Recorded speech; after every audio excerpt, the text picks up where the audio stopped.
بسم اللہ الرحمن الرحیم۔ امتیوں کے احوال و انجام سے آگاہی۔ حکیم الامت سیدنا ابو درداء عویمر بن عامر رضی اللہ تعالی عنہ نے حضور نبی اکرم صلی اللہ علیہ وسلم سے عرض کی، لوگوں کا کہنا ہے کہ آپ صلی اللہ علیہ وسلم نے فرمایا، ان قریب کچھ لوگ ایمان لانے کے بعد کافر یعنی مرتد ہو جائیں گے۔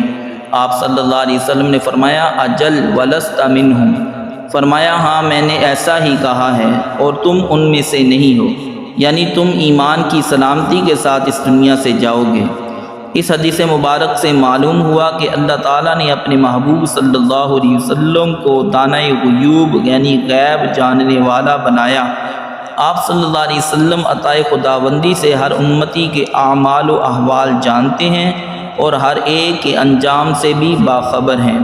اسی لیے آپ صلی اللہ علیہ وسلم نے حضرت ابو درداء رضی اللہ تعالی عنہ کو ایمان پر استقامت کی بشارت عطا فرمائی۔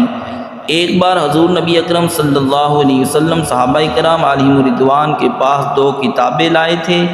ایک میں تمام اہل جنت ان کے باپ دادا اور قبیلوں کے نام تھے اور دوسری کتاب میں سارے دوزخیوں کی تفصیلات تھیں۔